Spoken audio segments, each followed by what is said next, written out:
நண்பர்களே, இன்று டிசம்பர் மாதம் 28ஆம் தேதி லண்டனில் இப்பொழுது இரவு 8 மணி. அதிகமான இந்தியர்களை சவுதி அரேபியா நாடு கடத்துகிறது. இதுதான் தற்பொழுது உள்ள பிரச்சனை.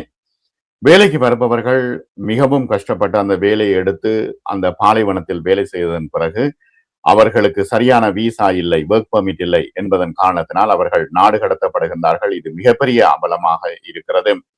2025ஆம் ஆண்டில் உலகளாவிய ரீதியில் 24,600க்கும் மேற்பட்ட இந்தியர்கள் நாடு கடத்தப்பட்டதாக அதிகாரப்பூர்வ தகவல்கள் தெரிவிக்கின்றன. நாங்கள் இவ்வளவு காலம் பார்த்து கொண்டிருந்தோம், அமெரிக்கா தான் அதிகமான நாடு கடத்தல்களை செய்கிறது என்று. ஆனால் உண்மையில் சவுதி அரேபியா தான் அதிகமான இந்தியர்களை நாடு கடத்தி இருக்கிறது, முதலாம் இடத்தில் இருக்கிறது. அதனைத் தொடர்ந்து அமெரிக்கா மற்றும் ஐக்கிய அரபு எமிரேட்ஸ் இரண்டாவது இடத்திலும் இருக்கிறது. ரியாத் மற்றும் ஜித்தாவில் மட்டும் 10,800க்கும் அதிகமான இந்தியர்களை நாடு கடத்தி இருக்கிறார்கள், ரியாத் மற்றும் ஜித்தாவில் இருந்து.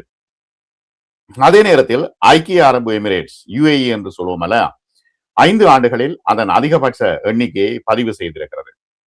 இந்திய மாநிலங்களவையில் அரசாங்கத்தின் அதிகாரப்பூர்வ பதிலின்படி கடந்த 5 ஆண்டுகளில் சவுதி அரேபியா அமெரிக்காவை விட அதிகமான இந்தியர்களை நாடு கடத்தி இருக்கிறது. டொனால்ட் ட்ரம்ப் ஆட்சிக்கு வந்ததிலிருந்து அமெரிக்காவில் பெரிய அளவிலான நாடு கடத்தல்கள் இருந்த போதிலும் இந்த ஆண்டு அல்லது கடந்த 5 ஆண்டுகளில் அதிக இந்தியர்களை நாடு கடத்திய நாடு அமெரிக்கா அல்ல. வெளியுறவு அமைச்சகம் MEAவின் தகவல்களின் படி 2025ஆம் ஆண்டில் மட்டும் 7,000க்கும் மேற்பட்ட நாடு கடத்தல்களுடன் சவுதி அரேபியா தான் அதிக எண்ணிக்கையிலான இந்தியர்களை நாடு கடத்தி இருப்பதாக உறுதியான தகவல்கள், புள்ளி விவரங்கள் தெரிவிக்கின்றன. குடியேற்றம் மீதான கடுமையான நடவடிக்கையின் மத்தியில் அமெரிக்காவில் இருந்து நாடு கடத்தப்பட்ட இந்தியர்களின் எண்ணிக்கை அதிகமாக இருந்தால் இல்லை. குடியேற்றம் மீதான இந்த இறுக்கமான நடவடிக்கைகள் இங்கேதான் மிக அதிகமாக சவுதி அரேபியாவில் நடத்தப்படுகிறது. டிசம்பர் 18 அன்று ராஜ்யசபாவில் ஒரு கேள்விக்கு எழுத்துப்பூர்வமாக பதிலளித்த வெளியுறவுத்துறை இணையமைச்சர் கீர்த்தி வர்தன் சிங் சொன்னார் என்னண்டா, கைது, தடுப்பு காவல் மற்றும் நாடு கடத்தல்கள் குறித்த தகவல்கள் பொதுவாக இந்திய தூதரகங்களுடன் பகிர்ந்து கொள்ளப்படுவது இல்லை என்று சொல்கிறார். தேசிய சரிபார்ப்பு மற்றும் நாடு கடத்தப்பட்டவருக்கு அவசர சான்றிதழ் ஒரு EC வழங்குவார்கள் தானே, இது இந்த சந்தர்ப்பங்களை தவிர கடந்த ஆண்டுகளில் பெரும்பாலான இந்தியர்களை சவுதி அரேபியா நாடு கடத்தி இருக்கிறது என்பதுதான் உண்மை.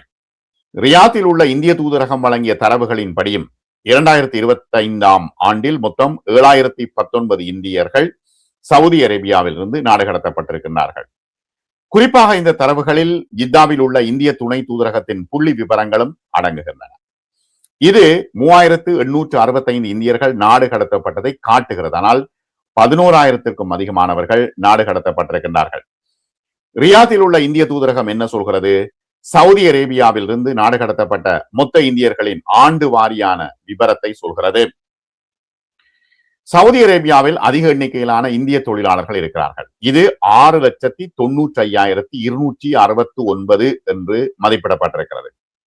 ஐக்கிய அரபு எமிரேட்ஸ்ல 3,41,365 பேர், குவைத்தில 2,01,959 பேர், கட்டார்ல 1,53,501 பேர், ஓமான்ல 1,16,840 பேர். ஆகவே என்ன விஷயம் என்றால், 1938ஆம் ஆண்டு எண்ணெய் கண்டுபிடிக்கப்பட்ட உடன் பிரிட்டிஷ் ராஜ்யத்திலிருந்து ஒப்பீட்டளவில் ஒரு கொஞ்ச எண்ணிக்கையில் புலம்பெயர்ந்த தொழிலாளர்களாக இந்தியர்கள் அந்த காலத்தில் வர தொடங்கினார்கள். ஆனால் 73ஆம் ஆண்டு எரிசக்தி நெருக்கடி மற்றும் அதனைத் தொடர்ந்து ஏற்பட்ட எண்ணெய் விலையேற்றத்திற்கு பிறகு அவர்களின் இடம்பெயர்வு எண்ணிக்கை அதிகமாக உயர்ந்தது. 2011ஆம் ஆண்டில் நிதாக திட்டம் அறிமுகப்படுத்தப்பட்டது. அதாவது அங்கு வந்து வேலை செய்வது, அதற்கான உறுதியான ஒர்க் பெர்மிட் எல்லாம் கொடுக்கப்பட்டது. ஆகவே இந்த சூழ்நிலையில் இப்ப 2016ஆம் ஆண்டின் ஆரம்பத்தில் அந்த நிதாக திட்டம் அதிகரிக்கப்பட்டது. இப்ப சவுதி விஷன் 2030 ஆரம்பிக்கப்பட்டது தானே அதனுடைய கட்டிட வேலைகள். இதன் காரணத்தினால் சவுதி அரேபியாவுக்கு அதிகமானவர்கள் வந்தார்கள். அது இடப்பெயர்வு என்று சொல்கின்றார்கள். அதிகமானவர்கள் வந்தார்கள். ஆனால் இந்தியாவும் சவுதி அரேபியாவும் வேலையாட்களை ஆட்சேர்ப்பு செய்வதை நிர்வகிக்கவும் ஒழுங்கமைக்கவும் ஒரு ஒப்பந்தத்தில் ஜனவரி 2014 கையெழுத்திட்டன. அப்ப 2016 5 லட்சம் இந்தியர்கள் வேலைக்காக சவுதி அரேபியாவுக்கு வந்திருக்கிறார்கள். இந்த ஒப்பந்தத்தில் ஸ்பான்சர்கள் ஆட்சேர்ப்பு செய்யும் ஒவ்வொரு இந்திய தொழிலாளிக்கும் $2500 வந்து வைப்பு நிதியாக வைக்க வேண்டும் என்பது நிபந்தனை. இப்ப 2025 நாங்கள் பார்த்தோம் என்றால் 81 நாடுகளில் இருந்து 24,600க்கும் மேற்பட்ட இந்தியர்கள் நாடு கடத்தப்பட்டார்கள். இதுல சவுதி முன்னிலை வகிக்கிறது. ஆகவே டைம்ஸ் நவ் செய்தி வெளியிட்டு உள்ளதன்படி இந்த ஆண்டில் மட்டும் 11,000க்கும் மேற்பட்ட இந்தியர்கள் நாடு கடத்தப்பட்டிருக்கின்றார்கள். சவுதி அரேபியா அதிகமான இந்தியர்களை நாடு கடத்தி இருக்கிறது. அவர்கள் மிகவும் கஷ்டமாக இப்ப திரும்பி போனா மிகவும் கஷ்டமாக இருக்கிறது என்று அவர்கள் குறிப்பிடுகின்றார்கள். இது சவுதி ராஜ்யத்தில் வசிப்பிட மற்றும் தொழிலாளர் விதிமுறைகளை கடுமையாக அமுல்படுத்துவதை இப்பொழுது காட்டுகிறது. இப்ப 2025 அமெரிக்கா 3,800 இந்தியர்களை தான் நாடு கடத்தி இருக்கிறது. டொனால்டு டிரம்பினுடைய நிர்வாகத்தின் கீழ் குடியேற்றம் மற்றும் பணி அங்கீகார விதிமுறைகளை கடுமையாக அமுல்படுத்தியதன் பிறகுதான் இந்த நாடு கடத்தல் செய்யப்பட்டது.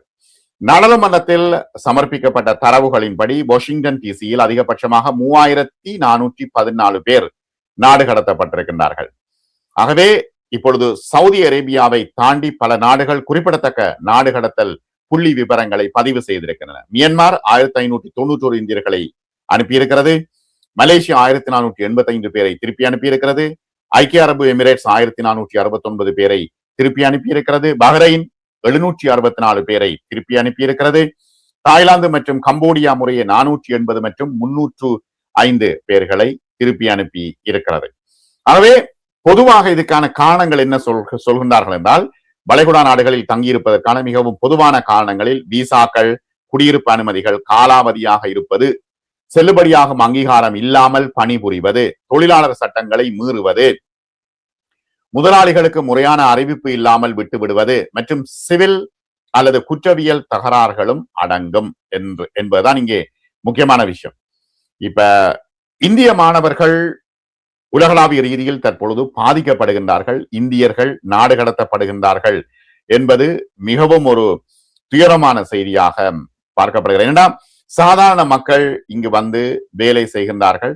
அவர்கள் நாடு கடத்தப்படும் பொழுது மிக பெரும் பிரச்சனைகளை எதிர்நோக்குகின்றார்கள். இப்ப மாணவர்கள் நாடு கடத்தி இருக்கிற ஐக்கிய ராஜ்யம் 170 மாணவர்களை நாடு கடத்தி இருக்கிறது.